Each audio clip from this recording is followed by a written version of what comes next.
R D Sharma exercise 5.6 question number 29 का first है sir. तो क्वेश्चन नंबर 29 का फर्स्ट क्या बोल रहा है, the first and last term of an A P are 17 and 350 respectively, if the common difference is 9, how many terms are there and what is their sum. मतलब question क्या बोल रहा है, आपके पास फर्स्ट टर्म दिया हुआ है, कितना है सर 17 है, एंड लास्ट टर्म जिसको हम लोग nth टर्म भी बोलते हैं वो 350 दिया हुआ है, और कॉमन डिफरेंस गिवन है। पूछ रहा है n का वैल्यू क्या होगा और सम टू nth टर्म पूछ रहा है, ठीक है ना। यानी सॉल्यूशन गिवन में क्या है सर, गिवन में आपके पास है फर्स्ट टर्म दिया हुआ, यानी फर्स्ट टर्म दिया हुआ, फर्स्ट टर्म वो क्या बोले थे ए बोलते हैं, क्या दिया हुआ 17 दिया हुआ, और last term that means nth term जिसको हम लोग एल भी बोलते हैं, इस ये कितना है सर 350 दिया हुआ। कॉमन डिफरेंस भी दिया हुआ, कॉमन डिफरेंस क्या है 9। तो we know that nth term का फॉर्मूला लगा दीजिए, nth term a n equals to, इसको एल भी बोलते हैं, a plus n minus 1 into d. तो जो वैल्यू है उस वैल्यू को पुट कर एन का वैल्यू फाइंड कर लीजिए, ठीक है। तो ए का वैल्यू 17 है सर, प्लस एन का वैल्यू मालूम नहीं है, ठीक है। डी का वैल्यू क्या है सर, डी का वैल्यू हमारे पास 9 है, ठीक है। ए का वैल्यू रख दिया plus n minus 1 into d, और एल कितना है सर 350 है, ठीक है। अब 9 को n से मल्टीप्लाई किया 9n हो गया, अब माइनस 9 350, ठीक है। अभी कितना हो जाएगा 8 9 17, तो ये हो जाएगा सर 8 हो जाएगा, 17 में से 9 गया 8, plus 9n equals to 350, 9n equals to 350, 8 इधर आ जाएगा, माइनस में हो जाएगा सर 9n इक्वल्स टू 342, 3 से कटेगा 9 से कट जाएगा, तो n का वैल्यू क्या होगा सर 342/9, कितना से बार में कटेगा 9 तिया 27, 9 तिया 27, 8 बार में, यानी n का वैल्यू 38, n का वैल्यू क्या होगा सर 38 होगा। अब n का वैल्यू यानी हम लोग से क्या पूछ रहा था सर हाउ मेनी टर्म्स, तो n का वैल्यू आ गया। अब हमसे क्या पूछ रहा है, सम पूछ रहा है, क्या पूछ रहा है सम पूछ रहा है, ठीक है ना। तो n का वैल्यू आ गया, तो हम लोग को सम पूछ रहा था, सम का फॉर्मूला लगा दीजिए सर। सम का फॉर्मूला क्या होता है n/2 2a plus n minus 1 into D, इस पर भी रखिएगा तो आ जाएगा, या फिर n/2 a प्लस एल पर भी आ जाएगा, ठीक है ना।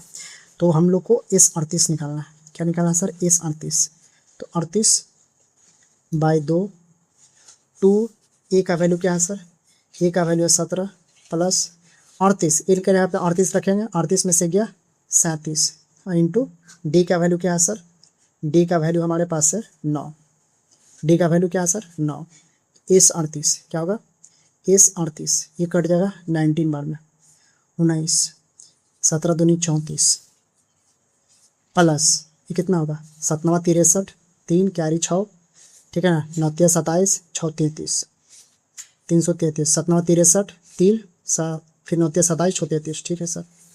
यानी S38 19, इसको जोड़ दीजिए कितना होगा सर 4 3 7, 4 3 7 और 33 और 3 39, ठीक है। अब इसको मल्टीप्लाई करिएगा, S38 को मल्टीप्लाई करिएगा तो आपको 6973 रिजल्ट होगा, ठीक है ना।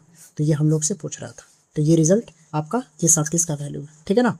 S38 का वैल्यू आया, सॉरी यहाँ पर 397 नहीं होगा, ठीक है ना, यहाँ पर 367 होगा, 367, 3 4 3 7 और 33 यहाँ पे, यानी 4 3 7, फिर क्या होगा 3 3 6 होगा, ठीक है ना।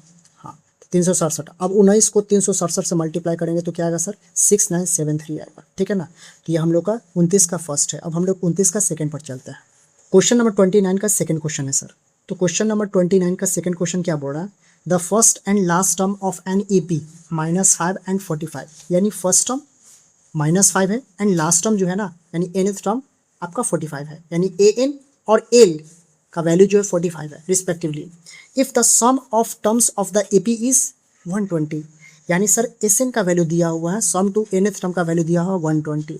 आपसे क्या पूछ रहा है sir find the number of terms, यानी n का वैल्यू फाइंड करने के लिए बोल रहा है और कॉमन डिफरेंस बोल रहा है। तो पहले सॉल्यूशन लिख लेते हैं, लेट मान लेते हैं let the common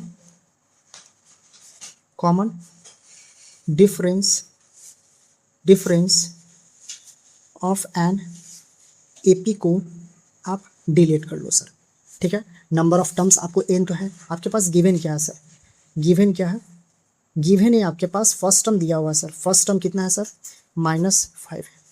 common difference नहीं मालूम है सर, ये हम लोग को निकालना है सर, ठीक है। और आपके पास लास्ट टर्म जिसको हम लोग एल बोलते हैं, या फिर nth टर्म, ये आपका वैल्यू दिया हुआ है 4 5 दिया हुआ है सर। और एक चीज़ और दिया है सम टू nth टर्म क्या है सर 120 दिया हुआ है, ठीक है। अब हम लोग फाइंड करते हैं, we know sum to nth term का फार्मूला क्या होता है, n/2 a प्लस एल वाला फार्मूला को लगा दीजिए, ठीक है ना। अब n का वैल्यू यहाँ से नहीं मालूम है, तो n का वैल्यू यहाँ से हम लोग निकालने का कोशिश करेंगे, ठीक है ना। a का वैल्यू मालूम है सर -5, एल का वैल्यू क्या है सर लास्ट टर्म आपके पास 45 है सर, ठीक है।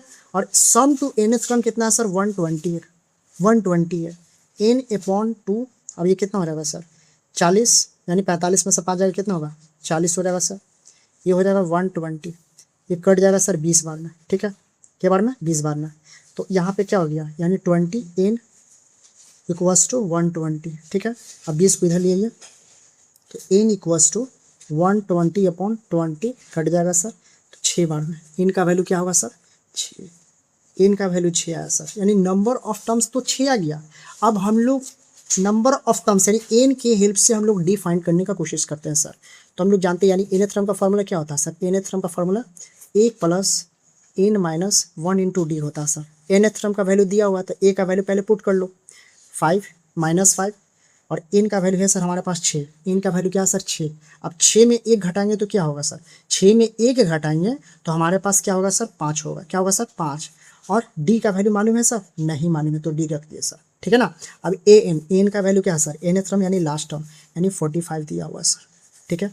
अभी ई माइनस उधर जाएगा तो पॉजिटिव हो जाएगा, यानी 5d 45, ये हो जाएगा सर 5, तो यहाँ से 5d = 50, तो d का वैल्यू क्या होगा सर 50/5, यानी d का वैल्यू क्या होगा सर 10, d का वैल्यू क्या होगा सर। तो हम लोग से क्या पूछ रहा था सर, कॉमन डिफरेंस पूछ रहा था, तो कॉमन डिफरेंस कितना आया 10 आया, और नंबर ऑफ टर्म्स पूछ रहा था, तो नंबर ऑफ टर्म्स कितना आया सर 6 आया, ठीक है।